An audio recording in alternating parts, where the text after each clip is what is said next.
Okay, I don't have a lot of stuff in my garden right now, but I do have some herbs. So what we're gonna make today is focaccia, and it's going to have herbs on top, and it's going to be delightful. So we're going to start in my handy dandy KitchenAid mixer. You can make bread without a KitchenAid mixer. You don't need one. It's just a lot of kneading, but you know, you can do it. Warm water, not cold, not hot, warm, 2 cups. Then we're gonna add yeast. I do recommend, if you are going to make bread in any kind of quantity, to buy it in bulk and not in packets. I actually buy it in the big cakes and then I refill my little jar. So we're gonna do 2 teaspoons of yeast. And usually recipes will say either teaspoons, tablespoons, or packets. And you can always just Google the number of packets, or it's on here too. I always have to look. I wrote it down before I started this video, but yeah, it says it right here. And then we're gonna let that bloom a little bit. At this point, some people will tell you to add the sugar. You can if you want. The theory behind that is that the sugar will feed the yeast. Well, the sugar will feed the yeast. The theory behind adding it now is that it'll help it bloom faster. I haven't found that to be the case. And blooming just means that the yeast is activating, so it's sitting in the water and it's gonna get a little bit bubbly. So I'm gonna pause this and come back when it is. Okay, we are back, and your yeasty water should look kind of like that. See how there's little bubbles in it. And it usually takes about 5 minutes to do that, which I should have said before that, but I didn't. So let's add some sugar. So I'm gonna add 2 teaspoons of sugar. If you like your bread a little bit sweeter, you can add more. I wouldn't add less, just because, you know, the sugar does feed the yeast. You hear a lot of people talking about how in baking everything has to be super, super precise. That's true for some things. I don't think the sugar content is one. If you want to add more, you can. We're going to add olive oil, which is an important component of focaccia. We're going to do 1/4 cup of olive oil. And it pours slowly because it's olive oil. There it is. And 1 tablespoon of salt. Salt is one of those ones. You could add less if you want. I wouldn't add more because salt can kill yeast. So it's kind of the opposite of the sugar. We're going to add a tablespoon. You do want your focaccia to be a little bit salty since it's kind of a savory bread. Okay. Remember, we don't want to add more than a tablespoon. So I'm just going to kind of, knocked it off a little bit, so it's a little bit less because some of it did spill in there. But that's fine. No big deal. Because again, we're not one of those people who says that it has to be exact. And then we're going to add 5 cups of flour. I am using bread flour. You can use all-purpose flour. You can use part bread flour, part all-purpose flour. 1. 2. If we really wanted to be precise, we would be using a scale for this. 3, and we would have it in grams. 4. Oh, was that 4 or 5? Well, it's a video, so I guess I can go back and watch it. So I did go back and watch it. It was 4, so we're gonna do 1 more. And that's why you don't talk to your phone while you're measuring things. An important lesson we've all learned today. All right, so now we've got all our ingredients in. If we were doing this by hand, we would just kind of mix it up. We would roll up our sleeves, and we would mix it up, and then we would toss it on a floured surface, and we would start kneading. I'm not doing that, because I am lazy. I'm going to do it in my KitchenAid, which is not plugged in.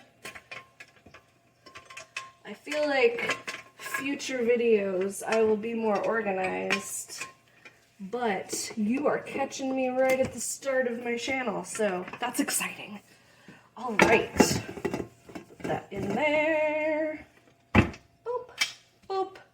And we're just gonna go on the very bottom setting, and we're gonna let it knead. And it's usually gonna take between 3 and 5 minutes, so I'm gonna go ahead and pause again. All right, we're back, and your bread dough should look something like this, kind of smooth and pliable. If you did go by hand, we are gonna by machine, we are gonna go ahead and do a little bit of kneading by hand as well, just to kind of smooth it out a little bit. Then you're gonna form it into a ball. Doesn't need to be pretty, just kind of, you know, ball-ish. And take a clean bowl. You're gonna spray it out with oil, or if you don't have a spray oil, you just, you know, drop some oil in there and spread it around with your fingers. Drop the ball in there. You're gonna spin it around, make sure all of the sides are coated in oil. Then you're gonna take a damp rag or towel, put it over the top. A lot of recipes will tell you to use plastic wrap, which feels ridiculous to me. People have been baking bread for literally millennia, and they were not using plastic wrap for most of that. So we're just gonna set it here on the stove.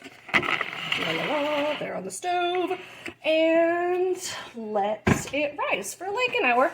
You can let it rise for longer, that's fine, but we're gonna do it for about an hour, and I'll be back. While my focaccia dough is rising, I'm gonna pick my herbs, and as you can see, nestled among the weeds in this bed, I have some sage growing, and some tarragon, and strawberries in between. It's not very organized, but that's okay. So, I'm gonna pick some sage, just gonna kind of clip a little bit off. We're only gonna clip off branches that are doing really well, and we're gonna make sure that we leave plenty of other branches there to continue doing well. Next, I'm gonna go over to my tarragon, which did not grow this year as much as I was hoping. I planted both of these this year. Herbs are great because you can grow them literally anywhere, or you can get them from your farmer's market pretty much year-round in most places. So tarragon has a really strong flavor, so I'm not gonna pick that much. And now we have our herbs.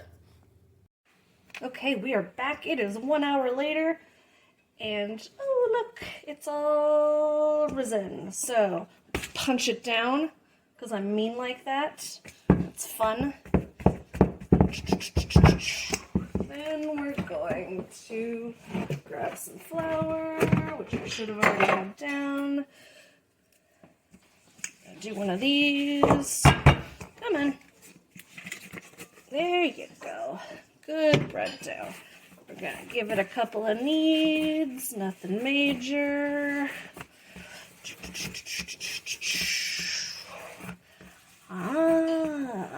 And then we're gonna pull out a baking sheet, because focaccia is going to bake out flat rather than in a loaf pan. We'll spray it down. Again, if you don't have any spray, that's fine. Use a little olive oil and just kind of shoopity-shoop.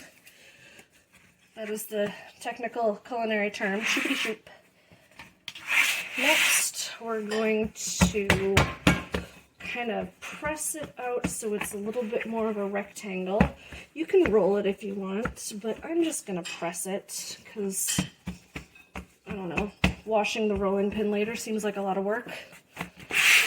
We're going to press it into the corners here. We're going to press it out here. Alright, so this baking sheet is a little bit bigger than I anticipated, so you can see it's only like half full. That's fine. I'll just move it kind of to the middle so it doesn't look as weird. And it'll spread out a little bit too, because it's going to rise again one more time.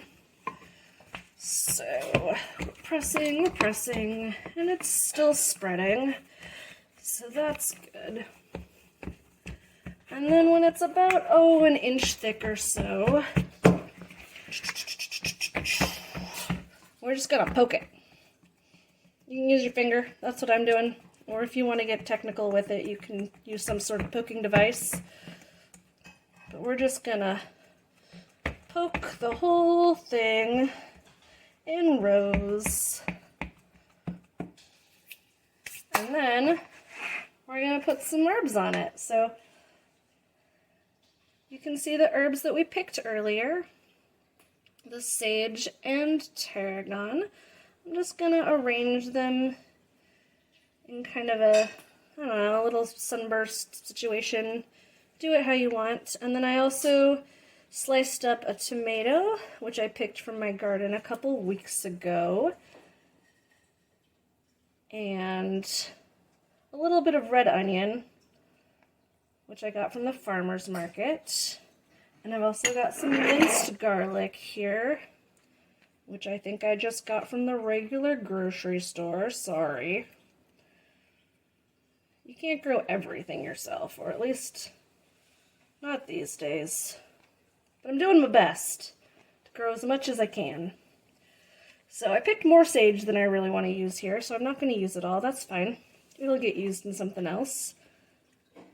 And then I'm just going to kind of sprinkle the tarragon. Tarragon has a pretty strong flavor, so I don't want to do too much of that. You can use whatever herbs you like. Rosemary is nice. Fennel is nice. These are kind of actually not very traditional because I feel like these are more like French herbs than Italian herbs, and a focaccia is an Italian bread. But you know what? They're tasty, and that's all I care about. So, just gonna kind of sprinkle the onions here, and then just kind of press them in a little bit. Then I'm gonna sprinkle garlic on it. This is gonna be some very flavorful focaccia. Very delightful. Huzzah. And then try not to let it clump up, but you know, it's a nice surprise if you come across a clump of garlic, I guess. And then I'm gonna use this fancy schmancy black salt. It's black Hawaiian salt, just because, you know, it's pretty and it's what I have on hand. But you probably don't have that on hand, so any kind of chunky salt will look nice. Kosher salt is fine. That is not very expensive. And olive oil, just drizzle it on. Really get it on there, because that is one of the things that makes focaccia amazing. Lots of olive oil. So, I'm going to go ahead and pick up my phone so you can see. Oh, that is what my focaccia looks like. And then I'm going to take that same damp rag and I'm going to cover it again. And we're going to come back in another hour. And 1 hour later, we're back. And as you can see, it's risen a little bit. I was hoping it would spread out a little bit more, but it still looks good. Can you see it? Let me just tilt this here. Yeah, it's nice and colorful and poofy. So, we're going to pick it up. And put it in the oven. I'll just bring you along. La la la la la la. Putting it in the oven at 350. And I'm going to set a timer for 20 minutes. All right, so we set the timer for 20 minutes. I checked it after 20 minutes and it just did not look right. So I let it go for another 10 minutes. And here we are. It's got some nice golden brown bits on the edge. Looks really good. The garlic is nice and brown. But we will see with our handy dandy thermometer if it is 200 degrees inside. It's climbing. It's getting there. $1.99, 200. All right, so this is done. This is our garden herb focaccia. Just shows you that even in the fall, when you have very little out there because you just pulled up the summer stuff and haven't planted the winter stuff, you can still make food from your yard. Thanks for watching.